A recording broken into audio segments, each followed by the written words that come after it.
রাজার হাজার দুয়ার লক্ষ কুঠুরি, তাহার ঘরেই বসত করে অভাব নামের বুড়ি।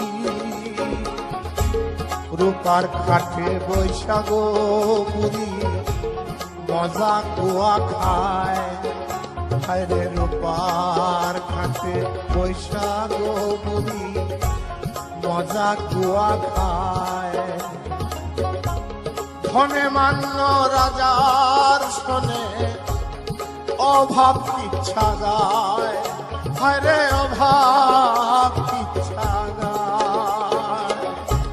কেহ গরিব অর্থের জন্য, কেহ গরিব